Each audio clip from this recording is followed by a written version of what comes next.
Hey, ladies and gents, how are you? It is another Nights with Ping coming to you from a very hot Melbourne today. It is warm as, I don't know, something rude out there. How is everyone in the chat? I see EDM Leisha was here earlier. Hey, Leisha.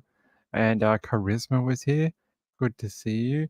Chat celebrity Danny Mitchell was here. Had to be here. I mean, this is his favorite event. Marilyn Landis. I Hate Mornings. Amy007. How are you, my friend? Woo's made it. Hey, Woo's. Peekaboo Cockatiel, the stunning bird she is here. James Avery. Hey, James Avery. James Avery says, "Hey all, have we talked about the Chiefs fans who froze to death? I have not followed, but see headlines everywhere. We can have a look. We talked about it last week, but I haven't done a follow-up. Let's see. Shell Huffman is here. Hey, Shell Huffman, glad you could be here. Lux as well is here. Gizmo, Kathy Lynch. Love is a four-letter word. How are you, my friend? Kelly in Texas. Hey, my friend in Texas. And Lynn D. They're all here. Everyone is here. All right, let's get set up. Hey, Emily Nub. How are you, my friend? Nana Lana as well. All right. Actually, let's talk about something that happened in my backyard first. Let's do that one first, because I think you guys would all be interested in this. A man was killed in a suburb literally not even 5 minutes, 2 minutes from my house the other day. And we're going to show you a little bit about it. Let me get the camera going. Let me get the camera going for you all. Hey guys, how are you? How are you? Let's get going. Let's get going. Hey, Amy says, I just got home from work. I love knockoff time. It's the best time of day. You always feel the best. Homicide detectives have arrested 3 people following the death of a 33-year-old man who was found unresponsive in the Bayside suburb of Hampton East. It's about 2 minutes from here. Victoria Police and emergency services were called to an address on Wickham Road about 3:45 p.m. on Sunday, January 21st, after the 33-year-old Ashburton man was found unresponsive. The man was rushed to hospital with life-threatening injuries before dying a short time later. Police arrested 3 individuals at the scene, all of whom are believed to have known each other. A 27-year-old Hampton East man, a 28-year-old Berwick man, a 25-year-old woman of no fixed address are assisting police with their inquiries. Homicide detectives are investigating, but the exact circumstances surrounding the incident are yet to be determined. It says here, Hampton East is located 17 kilometres south of Melbourne CBD, not far from the beachside suburb of Brighton East, Melbourne's third most expensive suburb. The wealthy Bayside area has experienced a 15.3% rise in crime in the last year.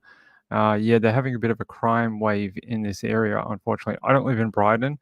I live in the poor version of Brighton, but yeah, this is horrible. Wickham Road's like 2 minutes from my house, not even a minute in a car from where I live. And yeah, I don't found unresponsive at the address, 3 people. And there's a statement from our police down here too. I'll show you. Yeah. This is the statement released on Monday. It says homicide squad detectives have arrested 3 people following the death of a man in Hampton East yesterday afternoon. And they're saying they're still trying to work out the exact circumstances of the death. Really, really concerning. Yeah, life-threatening injuries where he later died. So was he stabbed? Was he shot? It doesn't say there was a firearm recovered. Maybe he was drugged? Who knows? That area is unfortunately known as a high area for drug use. There is quite a big public housing area right there. So there could have been people from the housing commission area, unfortunately. Wu says, be careful there, Ping. Oh yeah, I'm fine. Although a dude got stabbed like 2 streets from me and died like just near Christmas, so that's what you get for living in the poor version of Brighton. No, I'm just kidding. Danny Mitchell says I should have said spoiler alert. Spoiler alert. for what? I don't know what he's talking about. Yeah, so there you go. I wanted to bring you some local news from Australia. We hadn't done an Australian case in a while. I will keep an eye on this. If we find out more about this man and how he died, I will let you know. But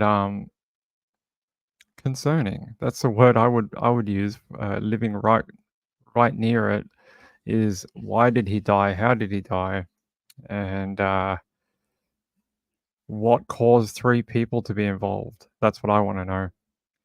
Yeah, I will be careful. I promise. Ain't nobody. When I locked myself out last week, and then I tried to get back into my home by jumping my fence out the back, and then trying to get back into like my back area here. I realized how impenetrable my house is. I couldn't get back in. I tried to jump the fence. I tried to get over the barbed wire. I couldn't get in. I tried to jump over. I went into my neighbor's apartment and I tried to jump over the fence in between. I couldn't get in. Uh, yeah, my house is pretty safe, so we're all right here. Either that or I'm very weak. One or the other. I'm not sure. Hey, Diane Marie, how are you?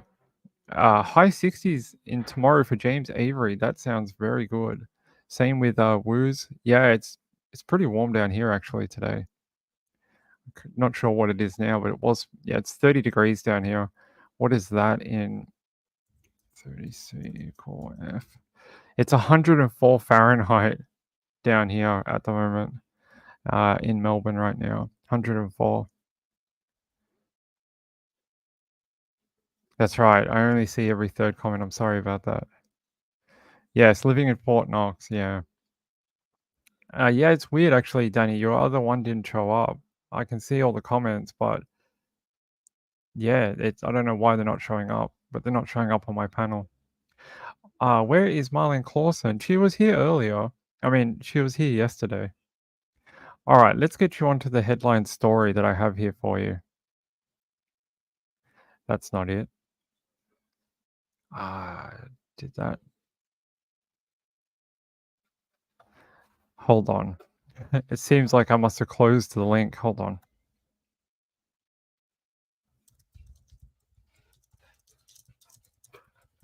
We'll get it up for you. That's okay. We'll get the story for you. There we go. That's the correct one. Call us. That's our job. Do not think any detail is too small that we will not respond. We are coming out. And the police director. Right, that's not the right video. That's okay. It says here, and I quote, sort of quote, it says, Flatbush in Brooklyn. A woman is in custody after body parts were found inside an apartment in Brooklyn on Monday. Police responded to a welfare check at the 2069 Nordstrom Avenue in Flatbush just after 7 p.m. Eyewitness News was told body parts of a man were found in a freezer and refrigerator inside the apartment. A Crime Stoppers tip led police to the apartment. The woman who was in the apartment was taken into custody. No charges have been filed so far. The city's medical examiner will investigate the cause of death. The investigation is ongoing. How do you have body parts in your refrigerator and freezer and then not cop any charges? I want to know how that works. Let's see. I want to find you a better view of this. Here. Let's go to our friends, the Daily Mail. It says Brooklyn woman is detained after cops find severed head and multiple body parts in her freezer. It says Heather Steins, 45, was arrested on Monday night after an anonymous call was made to an NYPD tip line. Although Steins was detained, she has not yet been charged. It's unclear who the body parts belong to, and DNA testing is underway. Stein's elderly aunt, Amy Steins, expressed her shock and horror, saying, "Oh God, I just can't fathom this." I don't think any of us can fathom it, Amy. I'm not sure any of us can. Yeah, it's saying that the NYPD confirmed that they were called to the apartment on Nordstrom Avenue in Brooklyn about 7:10 p.m. Once there, officers observed an unconscious and unresponsive unidentified male inside the apartment. EMS responded and pronounced the aided deceased on the scene. The medical examiner will determine the cause of death and the investigation remains ongoing. Wait.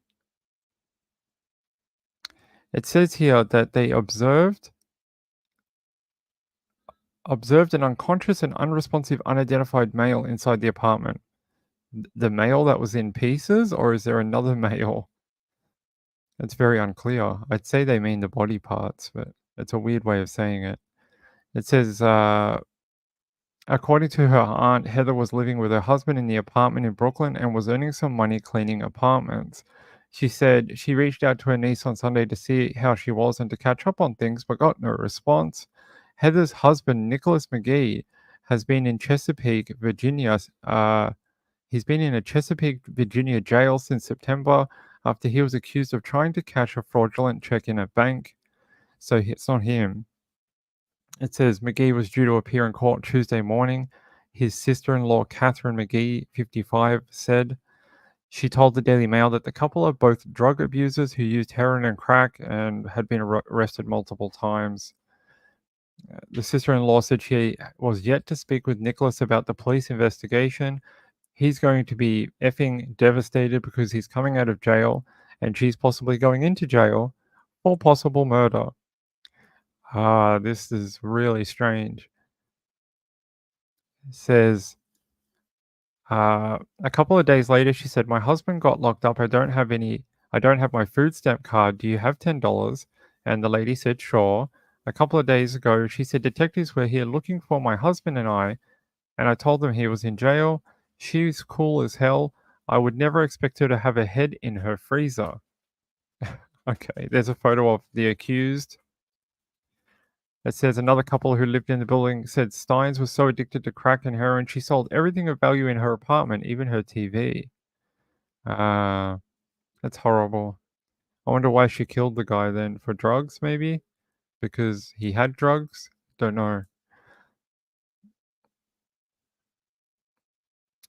They said apparently people did try to help them. People had tried to buy them things for the kids that they had at one point. Apparently, my husband said, let's go buy them some beds. And the next thing we knew, she didn't have the kids. He went to live with her cousin, then stole her computer. She also stole some money from me and my husband. She would just run off. You couldn't do anything with her. Even though she was bad, she was sweet. She was nice as can be. So she was nice as can be, but she'd steal all your stuff. I guess that's what addiction does to people, unfortunately. They may be very nice people, but they will take everything you own. Yeah, I'm just trying to see if there's any more information about who this person in the freezer could be. I have no idea. It doesn't really give us any clues. I thought at first it may be her husband or boyfriend or something, but if he's in jail, it can't be him.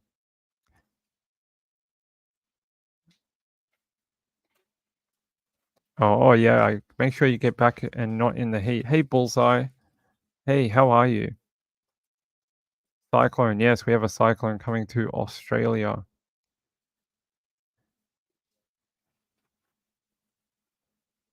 Thanks, Tina. No strand. There you go. I'm not a local. You're gonna have to just assume it's my thick Spanish accent. Let's see. Yeah, another cyclone headed for North Queensland, the second one in a month. Yes. I don't know either. Well, they did say they found body parts. So maybe she cut his head off? No. They said they found a male who was unresponsive in the apartment, right? Maybe she just cut the head off and froze the head and the body was in the apartment? Does that make sense to anyone else? Because that's what they said in the article. They said that they saw a male who was unresponsive. I guess if you don't have your head, you're probably going to be pretty unresponsive. I mean, unless you're a zombie. I can't think of any other way to phrase that. Yeah, look here. Yeah, here. Observed an unconscious and unresponsive unidentified male inside the apartment. EMS responded and pronounced the aided deceased on the scene. Well, if you're missing your head, yes, you probably would be deceased.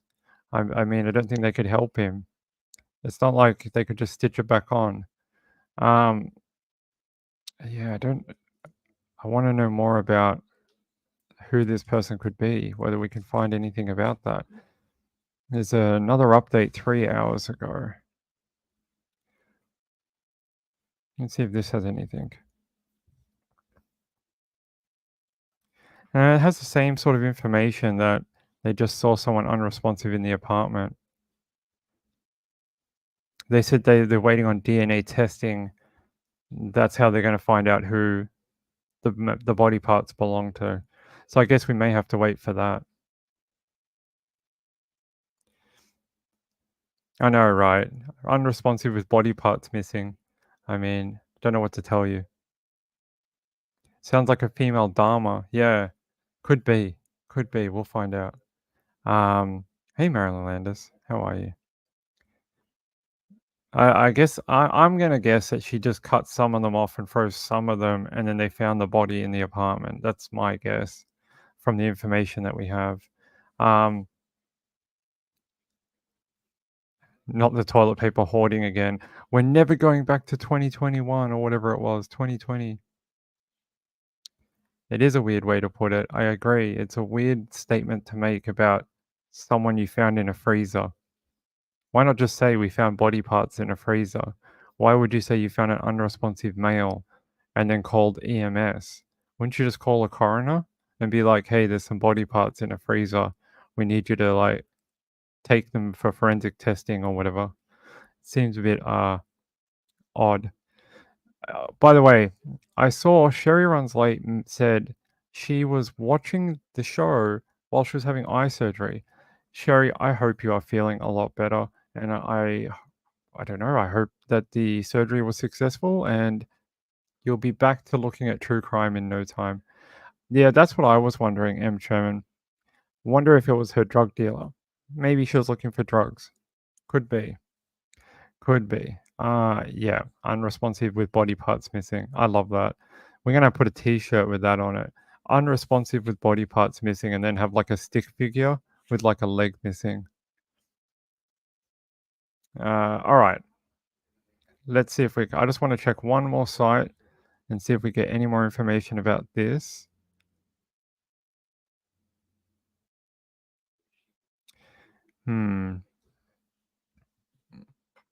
There is a thread on a very suspicious website that I'm going to just check very briefly.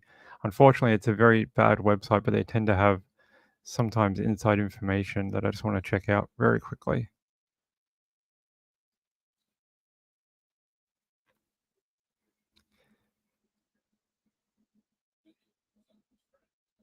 No, they don't seem to know any more than we do.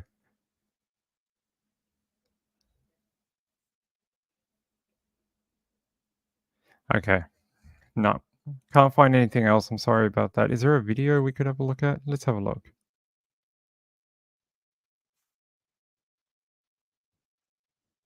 Water at the scene? It looks like it.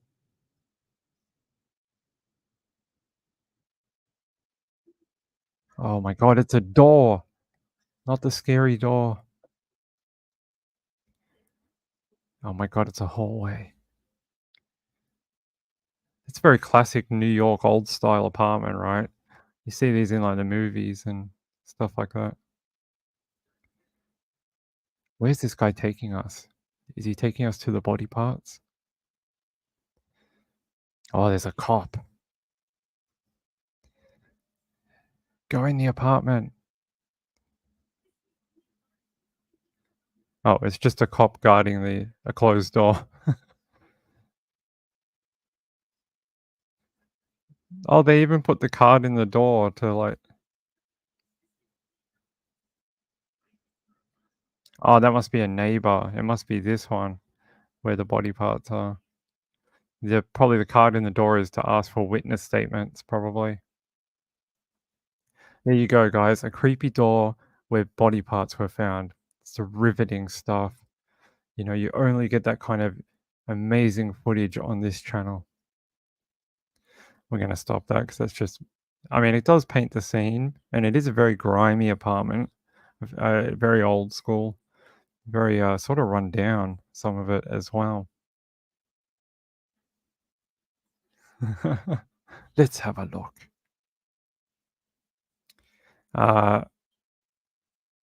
Oh, you guys can't see it? You guys, I'm on the wrong page again. All right, hold on. Let's watch the boring thing again. I wish these things would cooperate.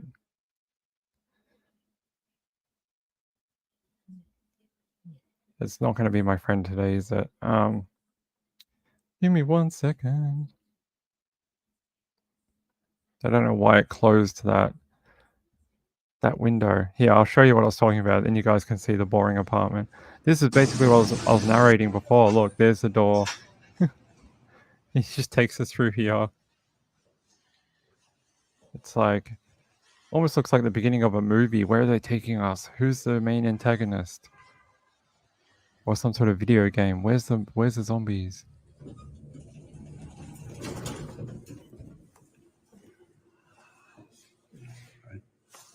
And here's a cop I was saying before.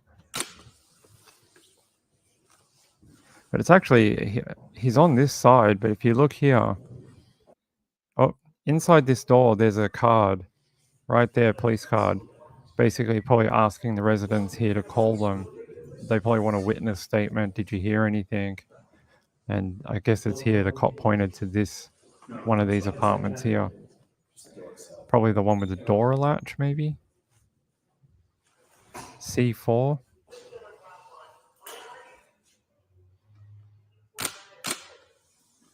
So there you go. That's why I was saying, I was like, basically took us on a walk of an apartment block.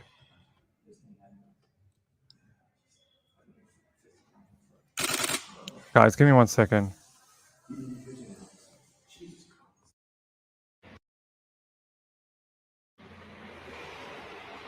Police say they were alerted to the presence of a suspicious package in San Francisco's Mission District on Wednesday afternoon.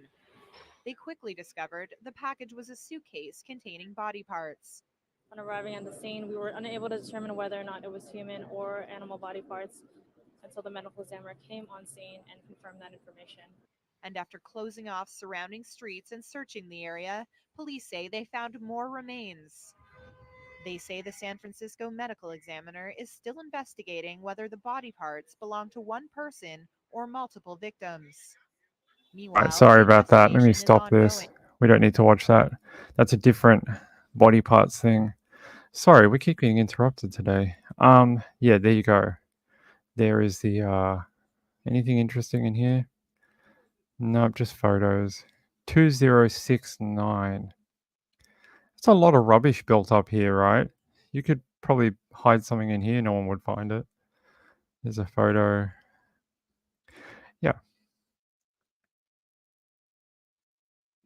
Creepy neighbors are better to interview. That's right. Why suitcases? Hey, Reby, I'm not sure.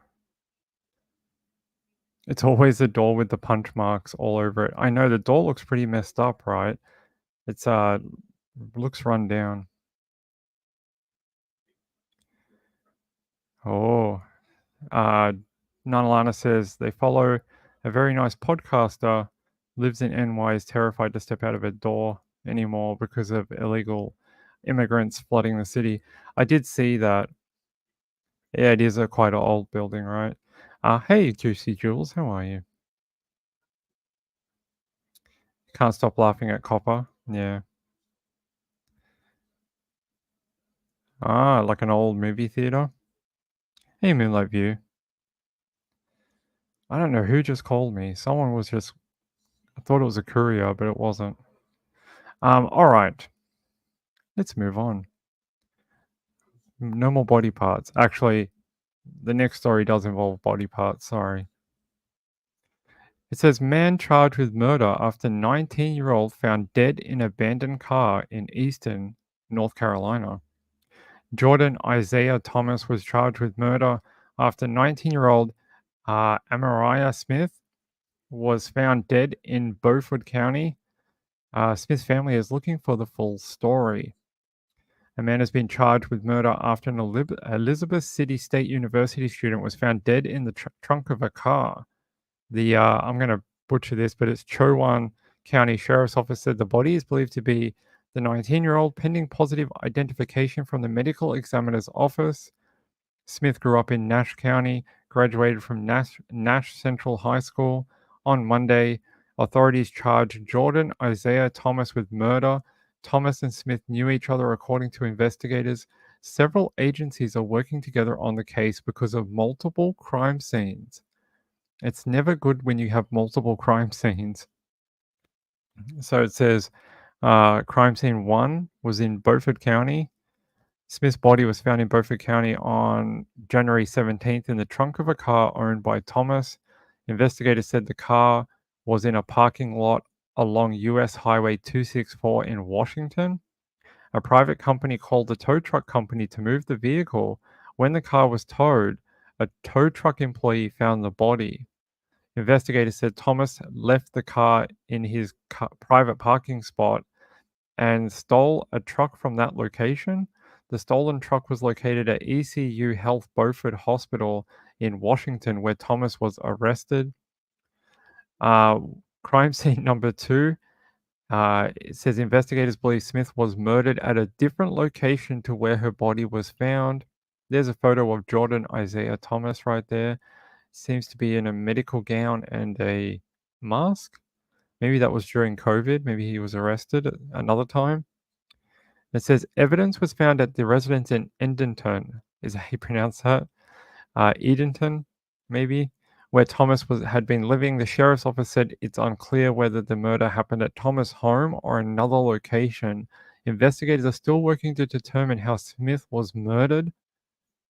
And her family says someone stole her from us. Meanwhile, Adam's family is left with a lot of questions as they absorb the news.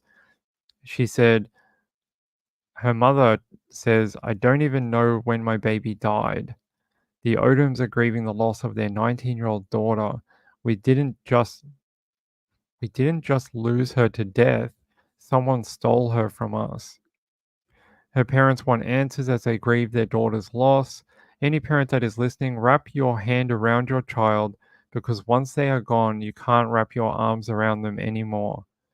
They are reflecting on the woman she was, an aspiring teacher and a proud Nash Central graduate. Smith was from Nashville. She was always talking about her classes, her early childhood classes. She was like, I'm really going to be a teacher. I would tell his family, you raised a monster. That's her message to the murderer's family. You raised a monster. Thomas is being held in the county's detention center without bond. The medical examiner's office will determine the official cause of death for Smith. A joint investigation involving the North Carolina State Bureau of Investigation and the Beaufort County Sheriff's Office and a million other county sheriffs. This must have crossed a bunch of different counties. I mean, I guess since we have multiple crime scenes, that is possibly true. If they know that she died at a different location, does that mean that she had some sort of serious injury where she would have like bled to death or something like that? Because maybe they know that there wasn't enough blood in the car. Like if you were stabbed or shot in a different location and you bled out there and then you were moved, there wouldn't be a bunch of blood in the car or something like that. That's where my mind was going when I heard there was multiple locations. Let's see what this says up here. Let these guys pronounce the town names better than I can, because they live there. Let's see. Now at 5:30, a Nash County community is mourning the death of a young woman who attended Elizabeth City State University. Police say was murdered. Thanks for joining us. I'm Lena Tillett. And I'm Dan Haggerty. Today, they made an arrest in the death of Amariah Smith. As WRAL's Heidi Kirk reports, her family is still looking for the full story. A family left with a lot of questions. I don't even know when my baby died. The Odoms are grieving the loss of their 19-year-old daughter, Amariah Smith. We didn't just lose her to death. Somebody stole her from us. An investigation led to a murder charge against Jordan Isaiah Thomas, who is now behind bars.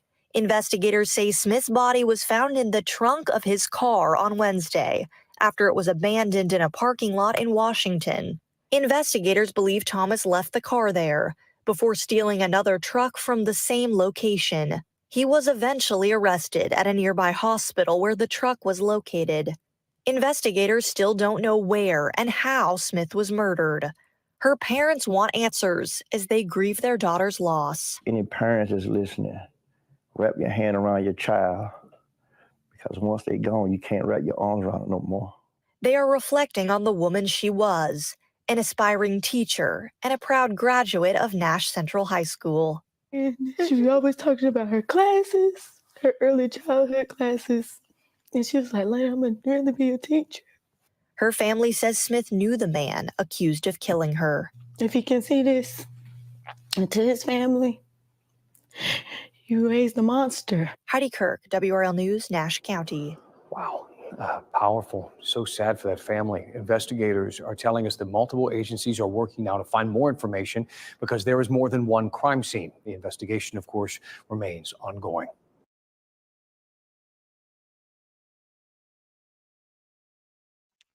I don't envy these newsreaders who have to read these town names every night. Hey, Teresa Clay, good to see you. Thanks for being here. I appreciate it. Marilanda says, why oh why? I don't understand either. I don't know why people are so intent on murdering people over like minor disagreements or like breakups. I don't know. Just life events. I'm just going to grab a different webpage. I'm going to show you something. This actually shows you some of the different locations you can see here. So let's have a look at this one. It's very short. At 5 tonight, authorities in 3 counties now investigating the murder of a 19-year-old college student, Amariah Smith. She was found dead in the trunk of a car in Beaufort County last week. Deputies arrested a suspect, but we're still working to learn more information. News 12's Maya Cruz is live tonight with an update. I'm live here in Beaufort County in front of the Beaufort County Courthouse, which seems to be the only place that is giving me an update regarding this case. Here, I was able to obtain the arrest warrant for 29-year-old Jordan Thomas, who is the lead suspect in this case. He was accused of stealing a 2022 Ram truck and concealing and failing to report a body. He was arrested in Beaufort County. Law enforcement officers in Beaufort County, Chowan County, and Pasquotank County are now investigating. We reached out to the Beaufort County Sheriff's Office, but they said they are unable to release any information at this time. You can see on that map how far the different crime areas are, like these different locations. So it's no wonder there's so many agencies, county sheriffs, police departments, because it's quite a distance, right? This looks like it's not exactly close or like, not the same town. So I also reached out to Elizabeth City State University, where Smith attended as a sophomore. They have confirmed her passing and said that they are offering counseling to the students who need it. As for this ongoing investigation, I will keep you updated for more. Live in Beaufort County, I'm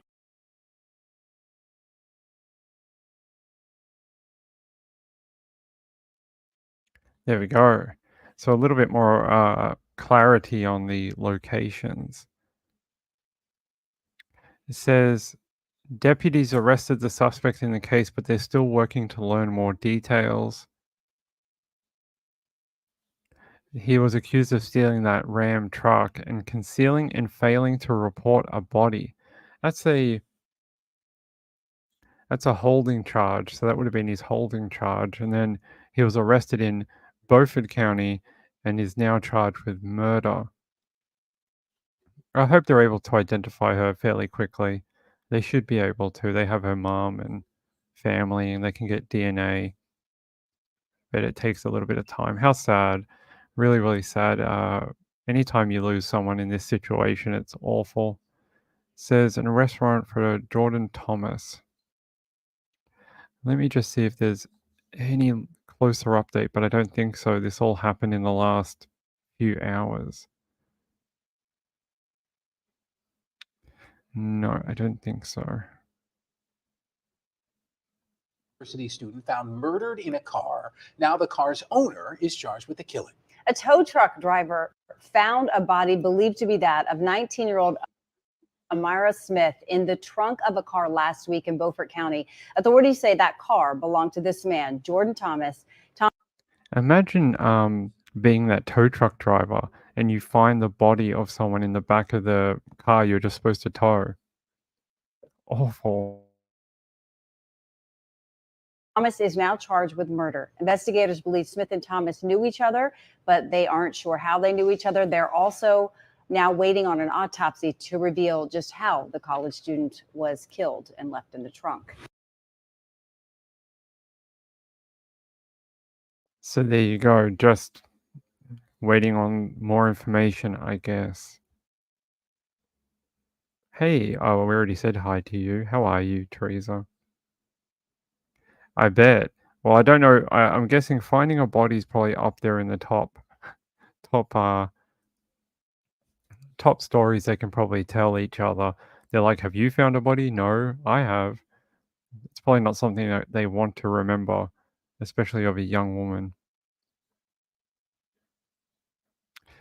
M. Sherman says, I wonder if he checked himself into a psych department. We heard about one yesterday where someone did that. What story was that? Hold on.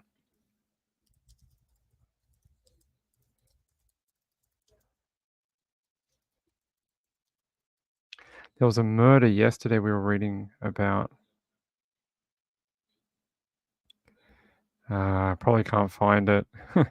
But if you watch yesterday's video, or if you already did, you may have heard it, that there was someone who killed someone and then tried to check themselves into a psych hospital, and the cops found them at the psych hospital still wearing the clothes that they committed the murder in, and they were covered in blood and, you know, stuff like that. Hey, Red Like Wine, good to see you. Was it this guy? Are we going crazy? Did I read the same story yesterday? I don't think so, right? Am I going mental? Maybe. I maybe am. Maybe I've read so many true crime stories. It's just all going around in a circle. It could be. It could be. Let me see. Amariah Smith. Let me see. Let me just Google this. You would think if I read this story yesterday that I would have links to it. Let me just check. I'll check an old link from like 4 days ago.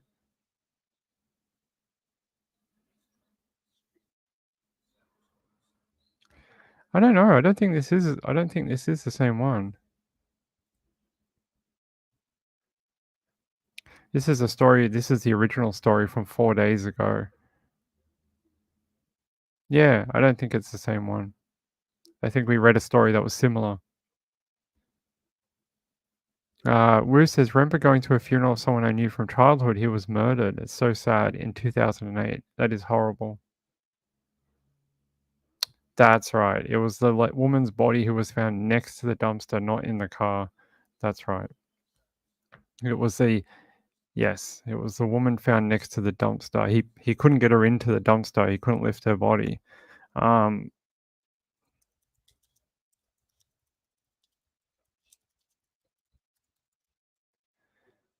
Yes, it was in Salt Lake City, so not even in the same location. It was this one. This was the guy that we spoke about yesterday. He checked himself into a psych hospital, and that's where the cops found him after he murdered this young woman here. See, we just see so many murdered young women. They just all blend together, and that's horrible. That, you know, we get so many of them that it becomes difficult to remember which one it is, or which case it is, or which one. That's a real shame, because that means that so many women are dying at the hands of men or other means that we can't remember their names individually. They don't stand out anymore. They become part of the blur, and that's really, really horrible.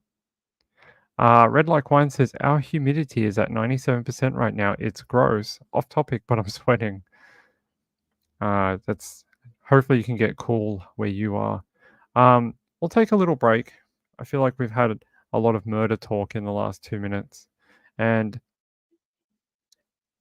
it looks like they have downgraded the talk for the cyclone in Australia. It's supposed to be a Category 2 when it makes landfall now, but it looks like it may be a direct hit on Townsville. And it looks like Townsville may actually take a direct hit from a Category 2 cyclone, which is a hurricane for you northerners. Let me just check out our cyclone warnings. There was also one in the middle of Australia, but I don't think it will progress to a cyclone. It's already over inland. Yeah, it actually doesn't look as good. I'll show you. Here's the little cyclone. It doesn't look nearly as organized as it did yesterday. Yesterday, it looked like it was starting to really rapidly intensify, and today it doesn't look nearly as impressive. I mean, it does have this really cool long tail here, but it doesn't look nearly as symmetrical. And when you're looking at hurricanes or cyclones, you want to look for symmetry. Does it look symmetrical? Does it look really clean? And does it have like that typical shape that you see of a cyclone? But this is starting, I don't think it looks nearly as good as yesterday. I mean, it might be a little stronger, but I just don't think it looks as organized. It looked way more like rappy-uppery yesterday, if that's a word. Yeah. It's probably still intensifying though. That tail is pretty cool, and it is so long. Look at that. Spreads all the way out past Australia, down into probably New Zealand or just above New Zealand here. So there you go. So Category 2 cyclone will make landfall tomorrow, I think. I think it's tomorrow. So, all right. There's your little, there's your 2-minute news weather break with Ping. All right, let me get you a news story. Let's get a news story. Let's get you something else to sink your teeth into. Iowa man arrested. I mean, it's not California man, but Florida man. All right. It says, the Iowa Department of Public Safety update: suspect arrested in connection with death of. Why do they always have weird names? Suburbs. What? I'm not gonna. Waukon County or Waukon resident. Waukon, Iowa, January 23rd. Brandon Casimir was located and arrested in Loveland, Colorado. He is charged with murder in the first degree. So let's look at it. I'm just going to grab his name for a second.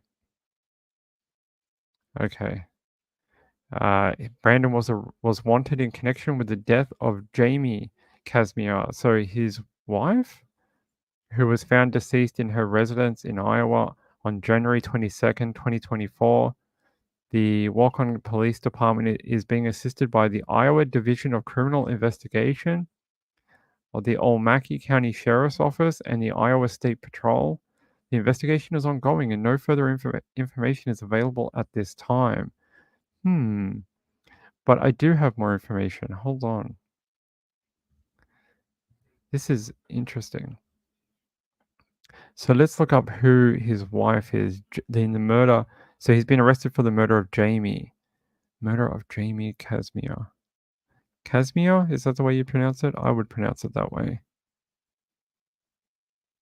I'm trying to find a photo of both of them to show you. Okay, we'll have to go to Crime Online. There's a photo of the two of them. He has been arrested in the murder of, I'm guessing it's his wife. It has to be. I don't think it would be anyone else. He looks like a charming man. I mean, those are some very extensive tattoos. It says an Iowa man was arrested Tuesday in Colorado and charged with first-degree murder in the death of his wife. There you go, it was his wife. Jamie Casimir was found dead in Waukon, Iowa, on Monday. The Waukon police said the suspect was located and arrested in Loveland, Colorado, nearly 900 miles from the crime scene. So he ran after killing his wife. He ran. No further details about the murder were provided, including when detectives believe it took place. Apparently, Brandon had been charged multiple times in the past with domestic violence against his wife, but the charges were dropped. So, classic DV situation.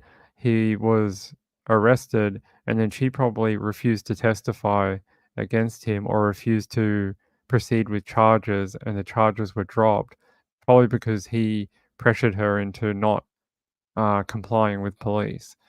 Seen that so many times with domestic violence victims, and then they end up dead. And that's exactly what happened here.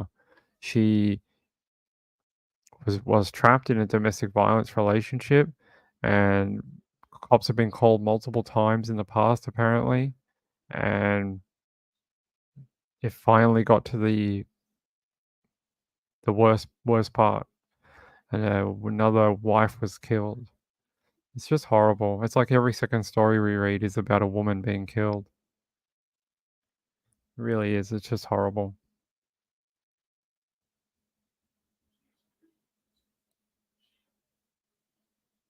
What happened to Woos?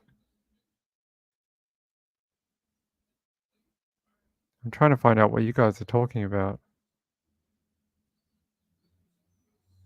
Hold on. Oh, you're talking about your friend who was murdered in 2008. You're saying that he also murdered another person at the same time. He's in jail for life. Life means life here in Canberra. Okay, so they got him, the guy who murdered your friend. That's really good. Yeah, that's very sad that we get to read another story about a woman. It just feels like that's all we've read tonight is stories about women being murdered, or one man in Australia being murdered by 3 people. Horrible. Horrible. All right, let me try to find something that's not this. Actually, I was watching a trial late last night about the Treehouse murder, and that trial has been ongoing for like 7 days or about a week now. And one of the things I kept coming back to in the trial last night was, is it the defendant? Let me have a look. I think it's the defense. He was the most abrasive dude in court I could ever imagine. He was pissing off the judge, and the judge was like giving it to him. Like, I thought the judge was going to kick him out of the courtroom at one point. So I don't know if any of you have been watching the Treehouse trial, but I'm trying to find out what the dude's name is. So I'll read the first bit to you. It's a Florida man accused of taking part in a robbery that turned deadly is representing himself in trial. Oh, is it him? He's the guy, Franklin Tucker. Is that who it is? He was pissing off the judge all day. I was watching it at like 2 a.m., 3 a.m. in the morning on court TV, and I don't think the judge really was going to take much more of it. He's like, how long do you need to watch these videos for? And he's like, oh, about half an hour or something. And the judge is like he was growling at him. And I've never seen that in a courtroom before. Yeah, is it this? Completely unacceptable? It might be this. Let's have a watch. Courtroom where we are standing by for a judge to retake the bench in the Treehouse murder trial. The defendant is Franklin Tucker. Prosecutors allege that Tucker went to a property known as the Treehouse back in 2017 with a man named Rory Wilson. His nickname was Detroit. And the plan was to rob a woman named Paula Belmont. That robbery ended up turning deadly, leaving a man by the name of Matthew Bonnet dead. Belmont was seriously injured. Now, where we are in the trial right now is the defense's case. The first witness has testified, and the jury has been sent home for the day. This was after Tucker, the man who's representing himself, failed to set up any other witnesses after that video deposition of surviving victim Paula Belmont was played for this jury. Yeah, and the judge was not too pleased with his management of time, and he didn't seem too fazed by his lack of management of time. In fact, he was kind of inquiring. Exasperated. Yeah, it's a lot of work. So the judge has just taken the bench. Perfect timing. Let's go in. And then we'll hear from everybody. I'm very concerned about the fact that we don't have any more defense witnesses despite the representations that we would. I'm not doing half days. I'm not doing third days. You either have your case and your evidence together, sir, or we're going to move on with this trial to the next phase, because it's completely unacceptable the fact that Friday we've got only the problematic Zoom on Paul at Belmont. Today we have nobody else. Your It's Honor. not going to happen that way anymore. Your Honor, can I please speak for a second? Yes, sir. You did not offer one explanation I'm trying to. legitimate as to why your supposed witnesses weren't I here. will literally, if you'll give me just a second, I can go ahead and Yes, explain. sir. Okay, first off, we were given 4 weeks when I had attorneys, Your Honor. That was an outer limit. It wasn't not so we could take And I'm lengthy not planning on it. breaks. And I'm not planning on it. I just cut my witness list down so that we could make sure that it's going to be timely, Your Honor. Mm-hmm. But I have no way of knowing how fast transport's going to bring Todd O'Quinn from the prison. I can also- tell you they're not going to be bringing him any time during the course of this trial, unless you've got a order to transport ahead of time, which I haven't been presented with one. Well, and the thing is, okay, well, that's Your Honor. That's why I also wanted to defer to the court's opinion on this, because, okay, if I can get him via Zoom, that negates. So like disorganized and sporadic, and this guy is apparently representing himself, and the judge is just so angry with him. He's so over. He's like, I think because he doesn't have a proper lawyer or something, he's not following proper procedure, and it's rubbing the judge the wrong way. And yeah, it was really horrible to watch. But this is from Court TV. I have to say that because it's their footage, and they are such a great channel to watch this kind of stuff on. So we'll watch a little bit more, and then I'll have to stop it. But it's brutal. It's that. But I mean, Zoom was problematic, I admit, right? So I didn't think Your Honor would want to go for another Zoom hearing. But at the same time, he is an important witness in this case. Well, sir, whatever provisions you've made, that's fine. And if you mean- haven't made proper provisions ahead of time, well, then it's on you. So well, in any and event, Your Honor. I really not interested in hearing more excuses right now, no, I sir. had one other thing. I'm not interested in hearing it. I'm telling you It that has 2 nothing to do days in a row, we've had trial time, we've had representations, you'd have people here, Your Honor. and you didn't. So, Mr. Mansfield, what did the state want to bring up? Because we'll Judge, the defendant has advised us that he plans on calling Seth LeVay. Seth LeVay was supposed to be here today. He's not here. He has proffered to us that his purpose in calling Seth LeVay is to authenticate the motion to suppress that the defendant believes will then be admissible in front of this jury. I submit to this court that it doesn't work that way. That written motion is hearsay. Even if Seth LeVay takes a stand and says, yes, I wrote this at the request of my client, it is hearsay. Anything contained with it is hearsay and makes it inadmissible. There is no sworn statements of Travis Johnson in that motion. Not to mention, anything that Seth LeVay gathered from his client is privileged communication. And again, Seth LeVay is not at liberty to discuss or to publish that. So I believe that us waiting around for tomorrow for Seth LeVay to come down here is going to be a waste of time, because we are moving to strike him as a witness, because I believe that anything he'll testify to is not going to be admissible. 613, Your Honor. Not to mention, he's no longer under subpoena. He also tried to call for a mistrial at one point. I was watching last night, and he's like, Judge, I'm going to try call for a mistrial. And the judge almost had an aneurysm. He was so mad. I mean, this is the chances you take when you try and defend yourself. And I'm not sure about the background with this guy and why he's not got a proper legal team. He did say a few weeks ago he did have a legal team, and then I'm not sure why they bailed or they were removed, but it's never going to be good when you piss off a judge that much. I mean, he was so over it. He must have been doing this. I mean, it's in day 7, so they would have already had about a week of this guy trying to act like this and not follow procedure, not bring in the wrong rules, and trying to do stuff that's against court etiquette and blah blah blah. Yeah, the judge is just over it. The judge is almost like, I'm gonna go get you another lawyer or something, and you can't say anything else ever again. It's just, yeah. I Hate Morning says, I was a jury where a defendant defended himself.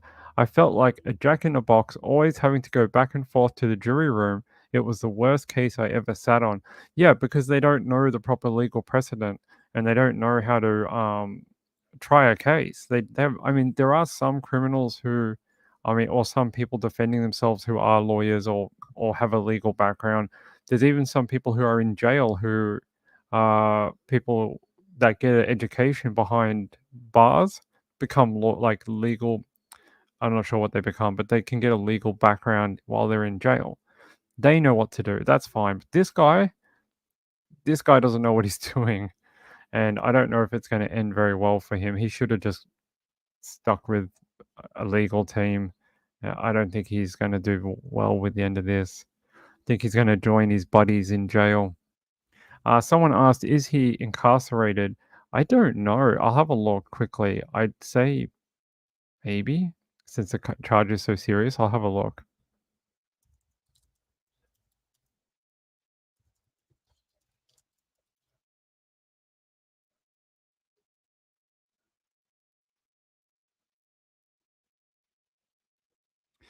Um,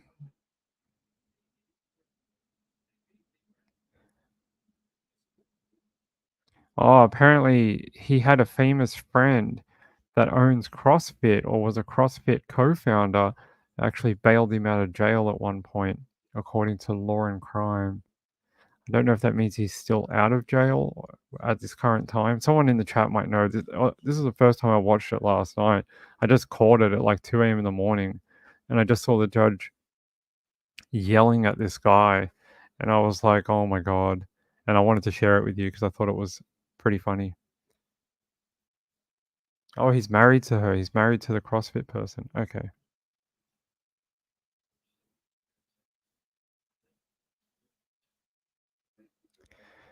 Wu says, I think the guy thinks he knows what he's doing, but obviously not. No. Moonlight View says it was wild.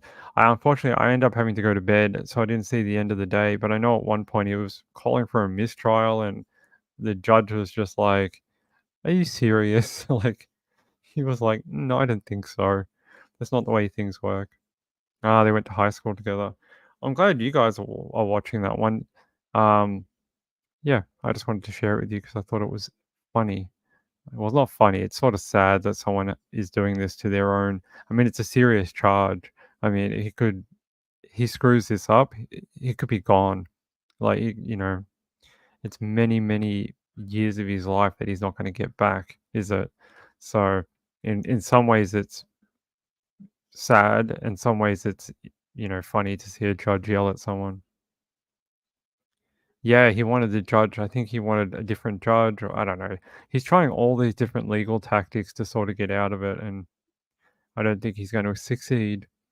Shell Huffman says another Daryl Brooks. Yes, that is true.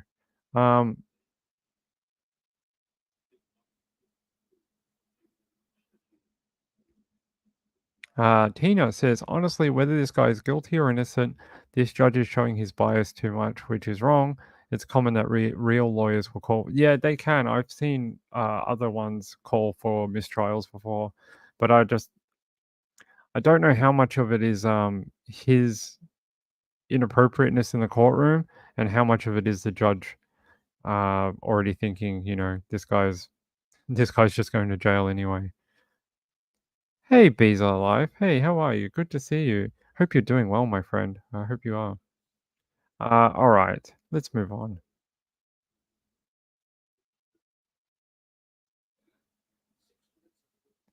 Gambler says, I didn't listen very much of him today.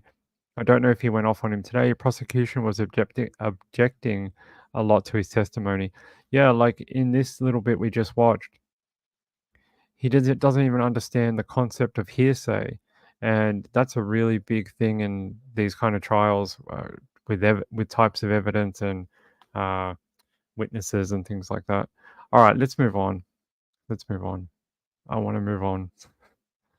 I want to be free. I want to move on. No, all right. We've got half an hour. We have to get a couple more stories in before I let you go for the night. All right.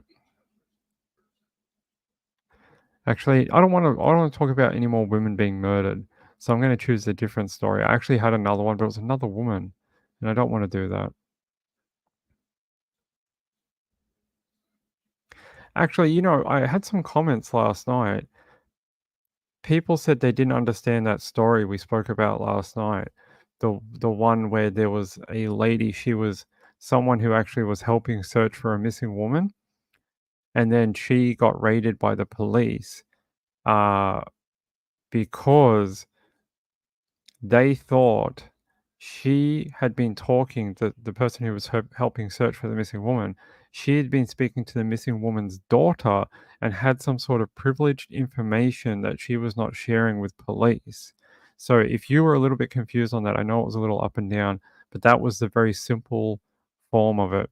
She was somebody who decided to help look for a missing woman. She ended up befriending the missing woman's daughter, and then police, for some reason, thought she had been hiding information or communication with the missing woman's daughter, who I think they may have a theory on. I'm not sure. But they obviously were very interested in any communications that she had with that daughter and any information she maybe hadn't told police about. So if you were confused about that, there's a little clear up of that.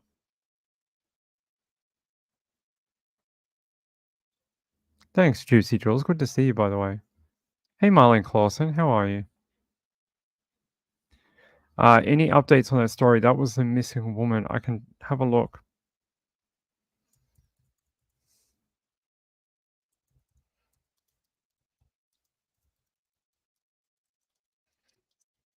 I can have a look. Hold on.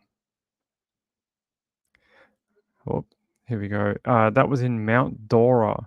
It was a missing person investigation. It was for Nicole Baldwin. It was her daughter, Nicole's daughter, that they thought. I'm just trying to see if there's any new updates on that. Only a People magazine article. Florida woman vanished in November and police just investigated home of woman who organized the search for her. Nicole Baldwin was last seen by her daughter on November 2nd. So that's why they were, I think, concerned with the searchers' contact with the daughter. I don't know why. Maybe they think there's something there, but they're saying Nicole was last seen by her daughter on November 2nd. But police always do that. They work from the last person who saw the missing person, and that was the daughter. Then they work from there and go from there. So it says the investigation into the disappearance of a Florida mother who went missing in early November has seen yet another twist. So, after the husband of the missing woman, Nicole Baldwin, was charged with possession of child pornography, so her husband is also in jail. This missing woman, also her husband has been done for child pornography. Police have now reportedly searched the home of a woman who organized searches for the missing woman, Nicole Baldwin. In a statement to News 6, the Mount Dora Police Department confirmed that it searched the home of Terry Rogers. On Friday, January 19th, the Mount Dora Police Department executed an investigative search warrant related to the continued search for missing person Nicole Baldwin. The department said in the reported statement, the status of the investigation is ongoing. Rogers spoke to the outlet and said the department searched her phone as well as different computers in her residence. She says, they think I withheld information, adding that she doesn't know where Baldwin is. Baldwin was last seen by her daughter Alicia, her age is 20 years old, on November 2nd and was reported missing 3 days later, according to the Daily Commercial. Baldwin's personal belongings were found in the home in which he vanished from, according to Fox 35. So there you go. Hope that clears that up for a few people. I had a few comments of people saying they didn't understand that story. It is a disturbing story. It is, especially, you've got a woman who went missing. Her husband's been charged with child pornography, and now the police are looking into the daughter as the last person to see the mum alive. And then they raid a person who has been searching for the missing woman because she's been talking to the daughter. It's a real spiderweb case. Hopefully, they find out where Nicole Baldwin is located. That would be really, really good. All right. Hope that clears that up. I hope people understand what that story is now. Let's get you another story. Actually, I have an interesting little, it's not true crime related, or it might be. Panera Bread is in some trouble. They have some lawsuits. Panera removes controversial charged lemonade from self-service fountains in some locations following lawsuits. Multiple families have filed complaints against the company, alleging that the drink caused health defects and, in some cases, fatalities. Here's a photo of the said product. It says, looking for charged sips? You can pick up your charged sips order on the rapid pickup shelf or at the pickup counter. Ask an associate if you need help locating your drink. And here's a example of one. It says, Panera is seemingly regulating their charged lemonade after multiple lawsuits have been filed against the company, alleging that the drink caused health defects and, in some cases, fatalities. The fast casual chain has now removed the self-serve fountains in some locations. The new policy makes it so that customers cannot serve themselves or get a refill, but instead must rely on an employee to do so. Panera did not immediately respond to people's requests for comment and clarification. In October, after the first complaint was filed against the chain, some Panera locations put up signs in front of the charged lemonade dispensers with an increased warning. Ugh. So the warning said, contains caffeine, consume in moderation, not recommended for children, people sensitive to caffeine, pregnant or nursing women. So a Panera customer, Lawrence Scarif, filed a legal complaint against the bakery chain on January 16th. The 28-year-old athlete claimed that drinking a charged lemonade caused her to have permanent cardiac injuries despite having no underlying medical conditions. How much caffeine is in this thing? Wait, hold on. Let's see how much caffeine's actually in this drink. Charged lemonade.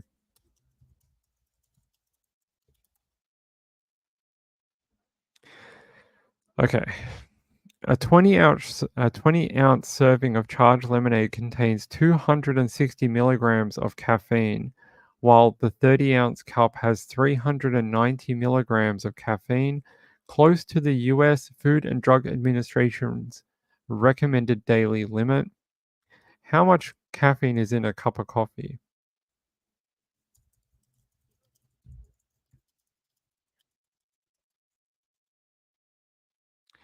In a typical cup of coffee, there is 94.8 milligrams of caffeine.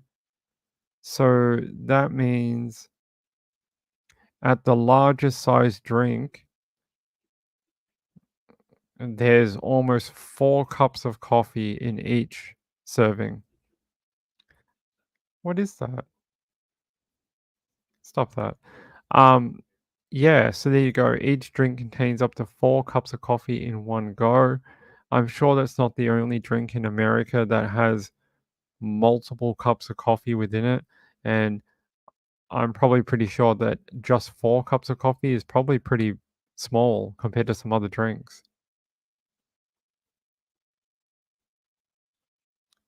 Emily Narb says, probably not supposed to drink more than 2. I don't think you're supposed to drink more than 1.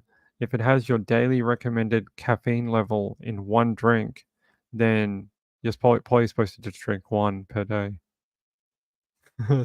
Teresa says, wow, I want some. Head down to your local Panera Bread today and get your charged lemonade, Teresa. It's for you, only $4.49 with any purchase. Hey Jojo. Oh, Marlon Clausen, you didn't miss anything. My boss used to make us drink them, made me sick every time. What did you have to drink? Let me look up here. I'm trying to see what Jojo had to drink.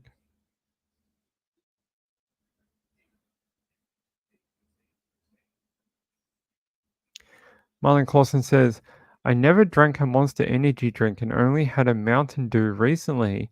That drink sounds like 5-hour energy. Yeah, 5-hour energy, but instead of being like this big, it's like this big. Like it's huge. Yeah. Let's see. Emily Narb says, a bang has like 200. I like those. What's a bang? I don't know what that is. Well, that's only half of the Charged Lemonade. Charged Lemonade has 380. Marlon Clausen said a standard can of Monster Energy contains 160 milligrams of caffeine. So one of these drinks is like drinking 2 cans of Monster Energy drink. That's a lot of caffeine. I can see why maybe some people who are not regular caffeine drinkers might get quite ill thinking it's just lemonade or something. So Panera, you got to be careful. There you go. There's your little bit of fluff story for today. Let me get you something else.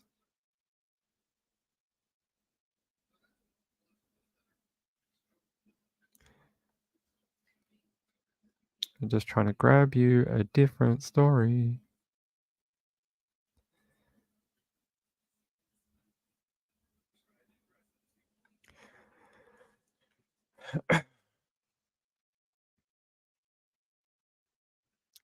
So, a bit of a different story.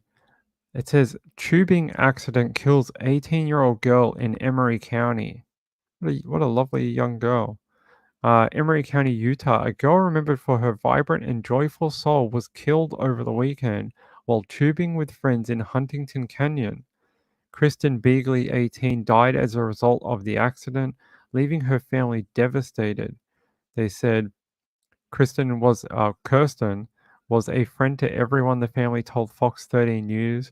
She was always smiling. She had one of the best senses of humor. Kirsten would light up any room she walked into. She was kind, compassionate, and the best listener. She was always ready to go on an adventure. The tubing accident happened just after noon on Saturday in a popular location just off west of Cleveland Reservoir in Huntington Canyon. Officials with the Emery County Sheriff's Office have reported.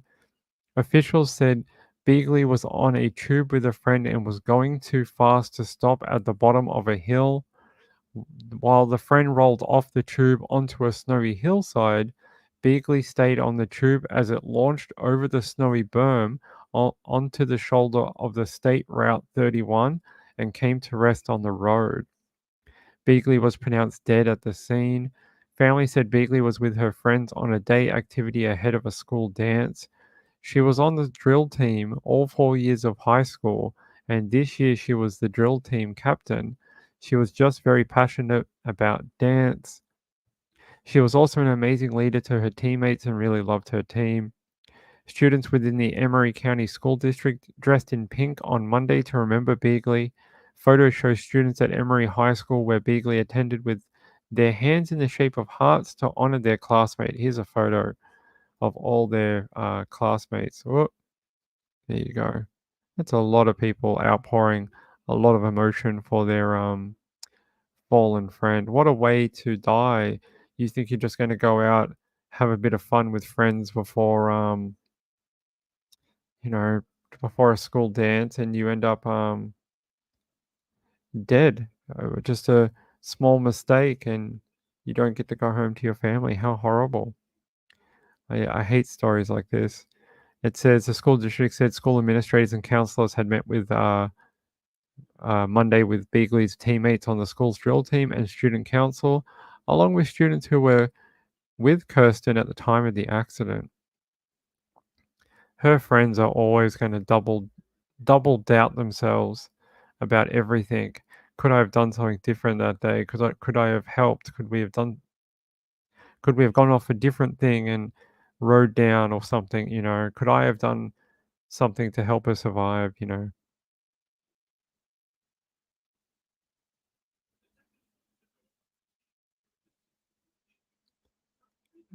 Trish, if you're listening, yes.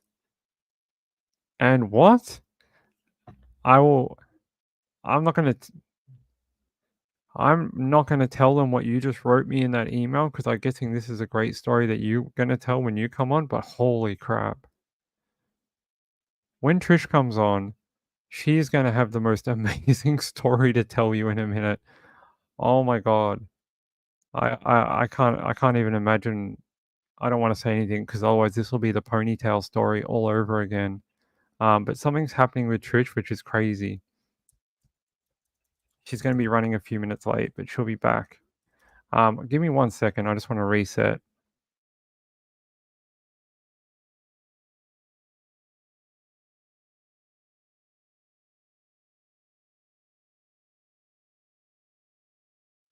All right, I'm back. There we go. Reset the camera.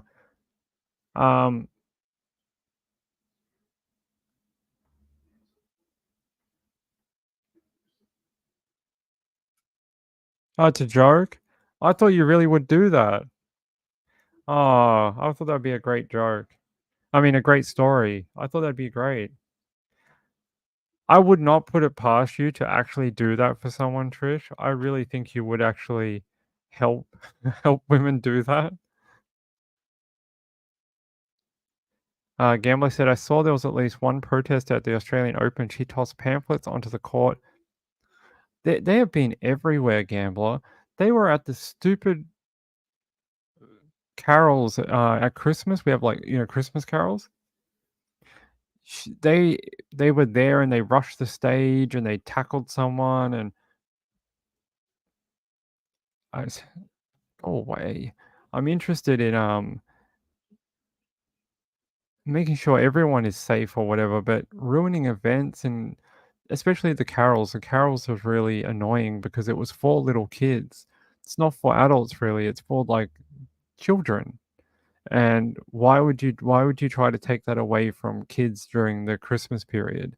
So that really sort of lowered my tolerance for the protesters because I thought that was a really bad choice of event to go and ruin for little kids. They don't know anything about the war in wherever, or they have no idea about world issues and things like that.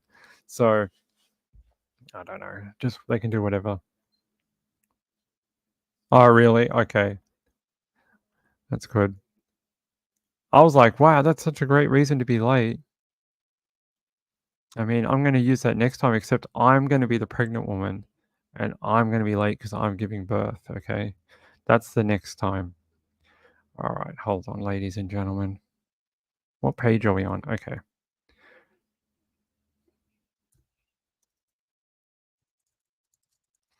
Let me grab you another story since we're going to run about 20 minutes late. Ooh. Here we go. An 18-year-old reigning beauty queen was arrested on suspicion of murder and other charges after an 18-month-old child died, according to the Georgia Bureau of Investigation. On January 14th, the Georgia Southwestern State University Police Department contacted the GBI for assistance in investigating a child's death. Investigators learned the child was transported to Phoebe Sumter Hospital for medical assistance but later died.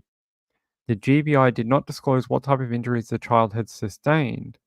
Investigators conducted interviews and announced on January 20 that they had arrested Trinity Pogue on charges of aggravated battery, felony murder, and first-degree cruelty to children. That's a hell of a charge sheet. Aggravated battery, felony murder, and first-degree cruelty to children. WTVY reports Pogue is the most recent winner of the Miss Donaldsonville pageant. Is that a real thing? And also competed in the National Peanut Festival pageant. It is not clear what her relationship was to the child. The National Peanut Festival pageant, is that a real thing too? It is. Apparently it's a real thing. Would you have to dress up like a peanut? How does that work? Do you have to dress up with like the guy with the cane and it's just like a pageant? Yeah. So apparently she was one of the reigning. Which one was it? Which year? Let's have a look. Where's my link? She also competed. Miss Donaldson. She was a recent winner. Let's see if we can find her photo. Donaldson. No. I can't find an extra photo. Oh, here we go. There's a photo of her from the. I'm guessing that might be, yeah. Miss Donaldsonville competes during the National Peanut Festival competition in October 2023. There's a photo of her. Faces life for child's death. Bond is no sure thing. It says just a few months ago, Trinity Madison Pogue was an honor student and pageant winner with a promising future.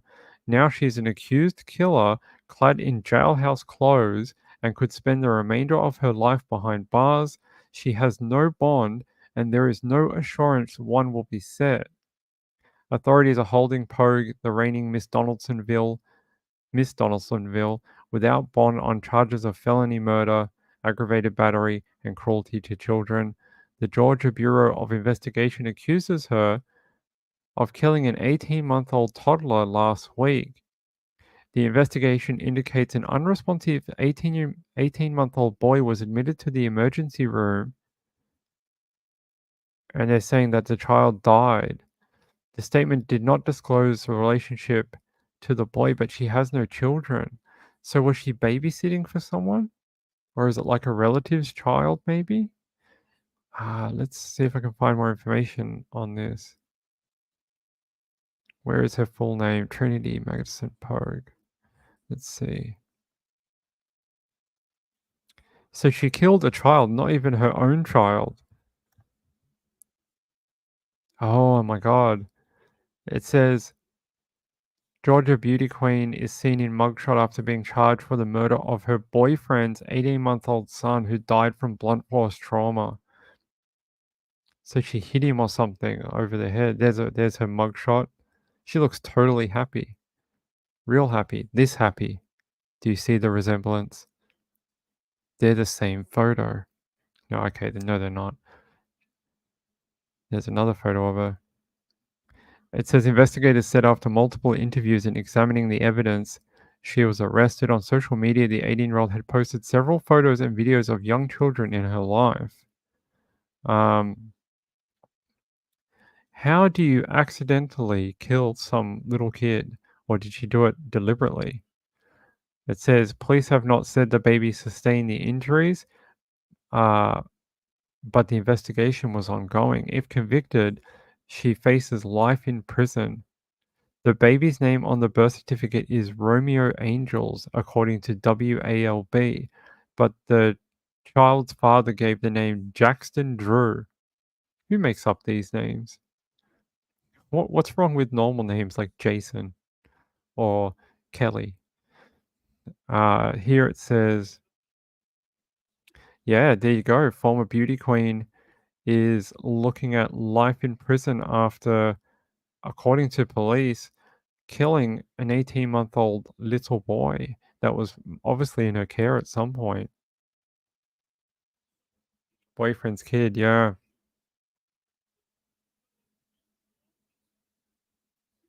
You talking about Trish or this lady? I'm just kidding. Have we covered Hulk Hogan's son yet? No, I don't think we have. We can have a look if you want. Yeah, too bad they didn't kill me. He says, remember when all the beauty queens did was say they want world peace? Yeah, now what do they want? They want bail. They all want bail. That's what they want. We can have a look. Hulk Hogan. What's going on with Hulk Hogan?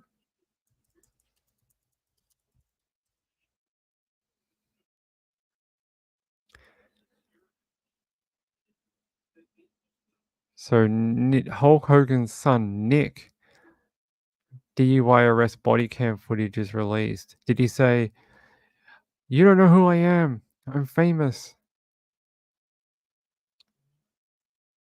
Let's have a look. Is this the body cam from Law and Crime? Hello. Hey, sir. Hey. How much you had to drink tonight? Nothing, sir. Nothing at all?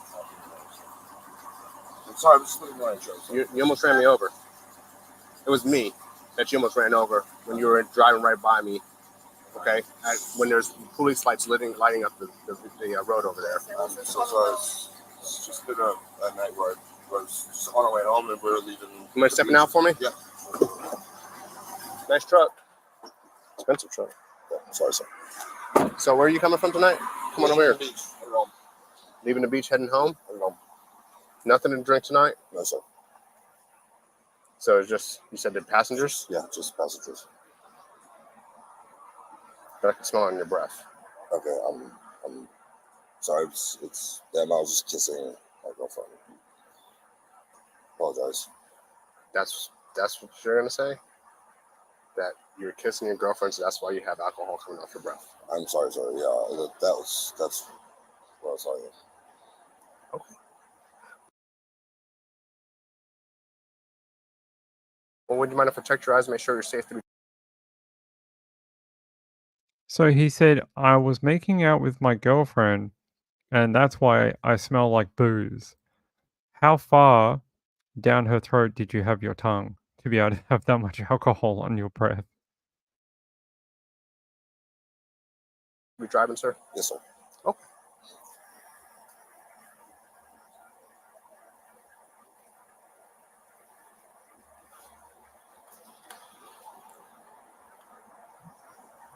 Hey, Sarge, can you kill your lights? It sounds like he almost ran over a cop. He didn't see a cop, and the cop at the start says, "You almost ran over me, and that's why I stopped you, because you didn't see me in the middle of the road or whatever." There you go. Why don't you just put your feet together for me, heels and toes, touch like my hands at your sides. Do you wear glasses of contact, sir? No, sir. Okay, perfect. Have you hit your head really, really hard in the last 24 hours where you caused you to vomit or something? Not in the last 24 hours. Okay. So, you see that red light on my pen? Yes, sir. Why don't you just follow with your eyes only, don't move your head. I want you to keep your chin level for me, though. Yes, sir.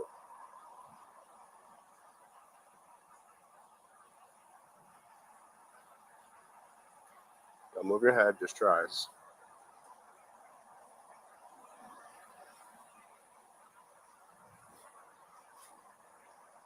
Just your eyes.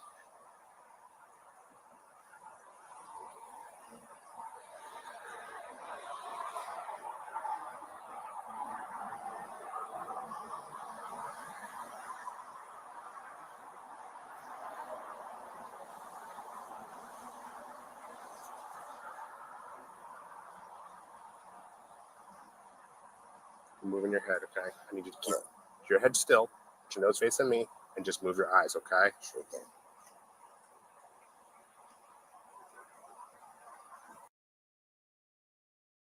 You know, I've got to say, I'm so happy that cops don't do this in Australia.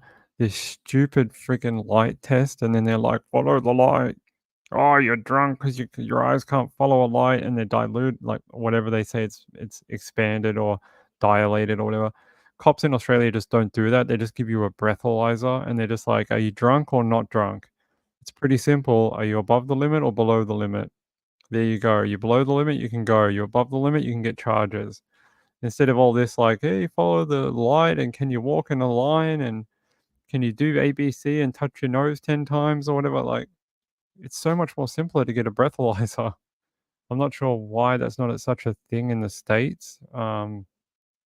Yeah, they just do breathalyzers here. When you get pulled over, they just give you the tube, and they say, "Keep blowing," and it beeps at you, and that's it.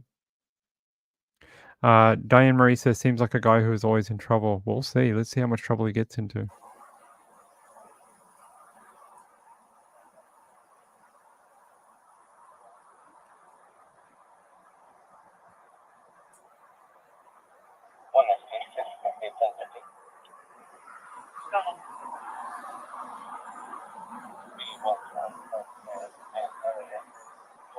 out here. I got neck problems, sir. I'm sorry. I can't turn my head that far. Just keep your chin level for me. You're looking up. Keep your chin level. Okay, I'm sorry. You got neck problems. I was just trying to tell you I can't Yeah, I don't want you to move your head. Okay, You keep moving your head. I understand that, but I can't. If I look too far, that way I have to turn my head because my neck is a little. Just your eyes. You don't need to move your head. That's fine. Okay, keep your chin level for me, though. Okay, no problem. There we go. We're gonna do this for the pass again. Yeah, I understand doctors do that so test, far, but man, these are without cops. my neck turning, I can only look so far. I need you to follow my instructions. Okay, keep your chin level for me. Your chin is still on level. There we go. Okay. Well, you're holding it above my head. I'm sorry. I'm not holding it above your head. Okay. Okay, keep your feet together for me. Heels and toes touching. There we go.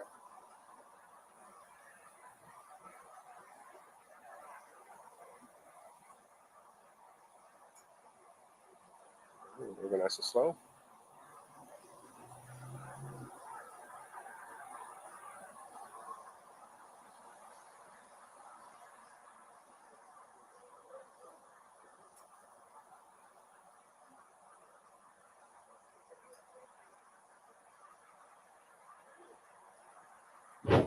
Now, what do body cams like this show?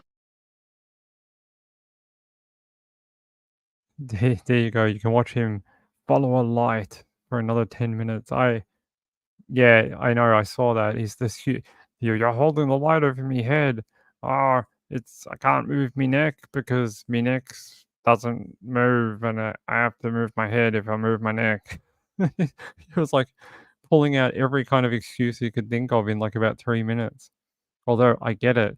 If an American police officer tried to do that to me, I'd just be like, "Here's all my drugs. I've been drinking already. Just take all my alcohol." Because I'd be like, "I don't want to do this silly test. Just either give me a breathalyzer or just take all my alcohol." Shelley. Hey, Shelley. How are you? Let's see.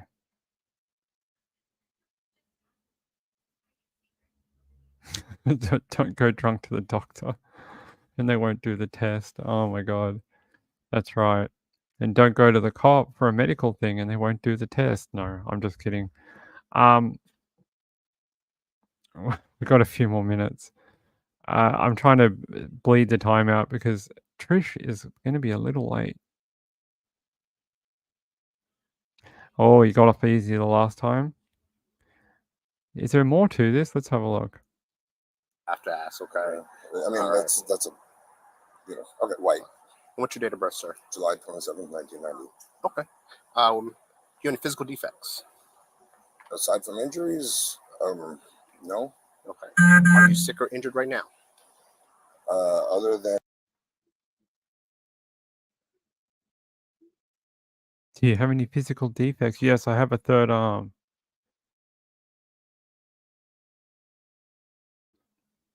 Hey, Thavi. Good to see you. Wait, did they just mute this? Is it because it's got personal details? I'm sorry? What do you do for work? I am a music producer. Music producer. Okay. All right. What beverages in the past 24 hours? No, sir. Have you used any illegal drugs or narcotics to include marijuana in the past 24 hours? No, sir. Okay. This may sound like a silly question, but do you know your left from your right? Yes, sir. Okay. I have to ask. Some people don't know. Which one's your left? Which one's your right? You got it. Okay. So this first exercise is called the walk and turn. What I'm doing is put you in a starting position. And once I put you in that starting position, I don't want you to move from the starting position, okay? So starting position, you don't want to move from the starting position. Yep. Once I put you. I'm telling you, I would fail this test instantly. Instantly. They'd be like, which one's your left? I'd be like, this one. Which one's your right? This one. And then they'd tell me to go do the test and I'd get it wrong. I'd be like, they'd go turn to your like right and I'd turn to my left. And they'd be like, turn to your left and I'd turn to my right. I swear to God, I'd do it instantly. And they'd be like, he's drunk.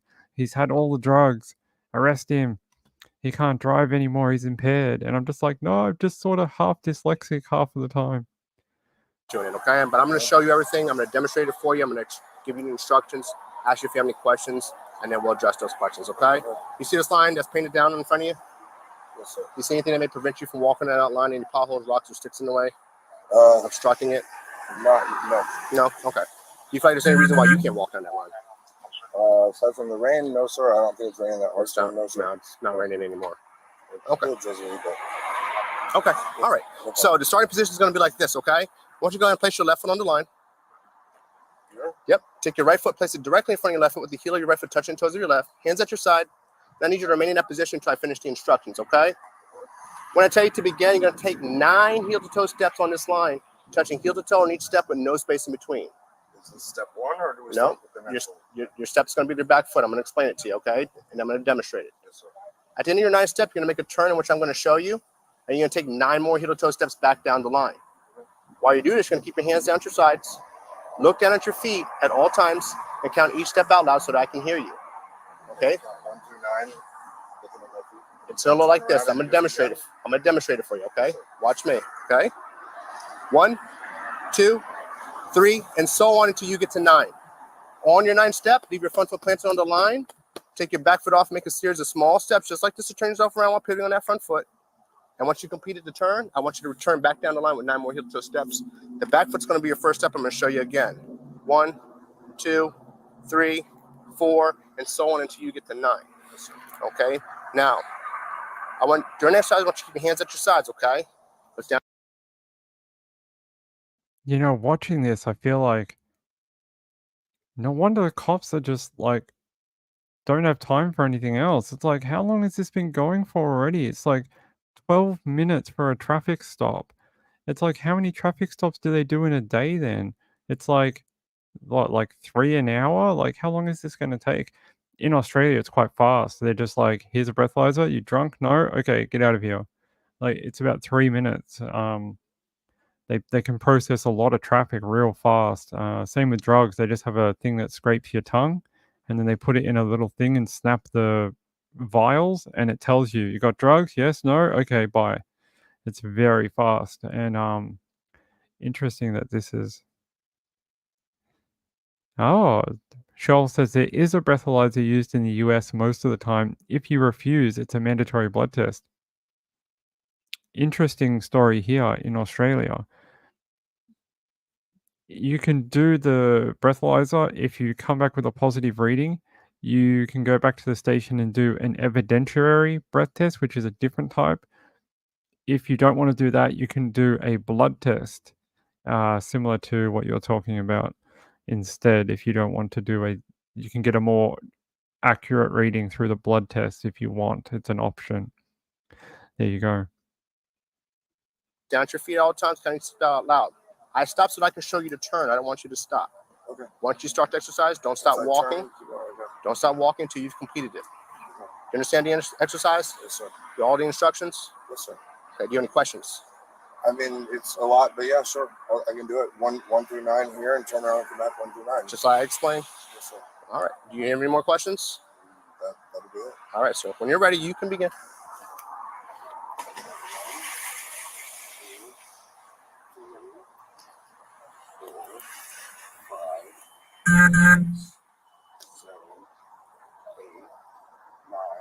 Turn here.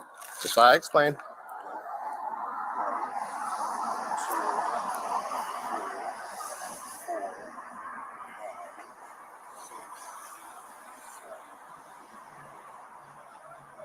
All right, you can relax, sir. You want to face me? All right, so we'll step over here for a minute. This next exercise is called the one-leg stand. Okay, what I'm going to do is have you stand with your feet together for me. Heels and toes touch like mine. Heels. This can't be normal, right? Someone in America tell me, is this normal? Do you have to do this every time? Or is this cop just picking on him? Is this cop just trying to make his life more difficult? Because, like, I would get so mad. I'd just be like, go away. Like, why do I have to do all this? I would be really, really annoyed by now. Because it's just... He keeps saying, he's like, oh, if you could just do this, oh, you can relax now. But I have another one for you to do, and it's called the heel click toe dance. Let's go. We'll do another one.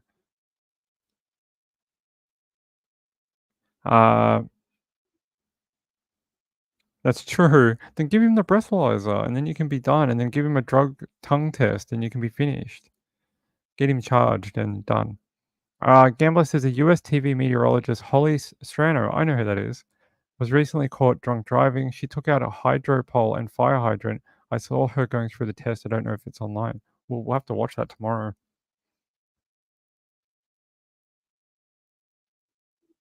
Yes, these guys are drug recognition experts. All go to court. So they go to court for this. Okay. Some of those guys are on a power trip. I mean, he hit someone, so they all do it. All of them.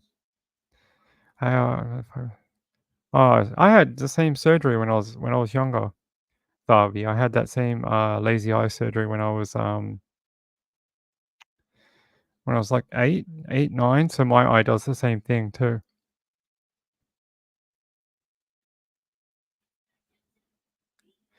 Jojo says you do it or you go to jail. If you go to jail on a you have to wait for a judge on a Monday. Yeah, same here. Marlene says we have to do everything the hard way here. I know. I feel lucky. I mean, I feel lucky we don't have to do this here. Heels and toes touching? Yeah, I'm sorry. Hands at your sides? Got some Heels and toes touching? Yeah. All right, hands at your sides? Yeah, got some knee injuries here, so it depends which leg we're working with. Okay. I'm going to give you the option to go with either leg. Both are a little messed up, so we'll see. Okay. Are you able to do this exercise? I hope so. I mean, okay. I used to ride dirt bikes, so my knees are a little not happy. But all right. Let me go through the instructions, okay? And you can tell me if you can do it or not. All right. So this is hands at your side. This is the starting position. I need you to remain in that position until I finish the instructions. You understand, sir? Yes, sir. Okay. So when I tell you to begin, you're going to raise a leg of your choice approximately 6 inches off the ground. I'm sorry, my feet were rubbing against. I just give myself like a half an inch of space. They're together. I can't press them like that. All right, but you're gonna raise it up approximately 6 inches off the ground, which is about the height of a soda can, just like this. Okay. Sure. Point that raised foot forward so the foot is parallel with the ground. Which foot? Okay, the raised foot. All right. While keeping both of your legs, while keeping both of your legs straight, and look down at your raised foot and count out loud: 1001, 1002, 1003, and so on until I tell you to stop counting. During exercise, I want you to keep your hands at your sides. Don't use them for balance. I want you to sway. I don't want you to hop, and I don't want you to put your foot down. If you do happen to put your foot down, pick it back up, continue counting where you left off. Don't start over. So for example, if you drop your foot on 1005, once you regain your balance, pick it back up, 1006, 1007, 1008, and so on until I tell you to stop counting. Okay. Do you understand the instructions? I think so. Any questions? No. Which leg will you be using to raise up? I prefer to balance on my, they're both messed up, so we'll just go with my right one. Your right leg? Okay. I want to stand on my right leg. Okay. Whichever one. Once you raise the leg up, though, I don't want you to switch legs, okay? Okay. All right, guys. Hold on. Give me a second. Trisha's starting the show now. I'm going to let you guys head over there and check out her show. Gambler says, Paula from Plunder shared it. She had the whole body cam. If she did, she gets a lot more money than I do. So that's probably why she can afford to do it. Guys, it's been a great night. I've really enjoyed having everyone here. We will be back tomorrow night. I promise. I wasn't making fun of it. I just meant like I would be just frustrated because I'm not used to it. We just don't do it here. It's not a process we have here. We just do breath test or drug tongue thing, and that's it. Isn't she a Georgia peach pink? I have no idea. Yeah, that's it, guys. Go hang out with Trish. I'll be back tomorrow night, 9 p.m. Hey, thank you all for sticking around. I love you all the subscribers and everyone here. Such great people. That's it. Let's get out of here. Good night.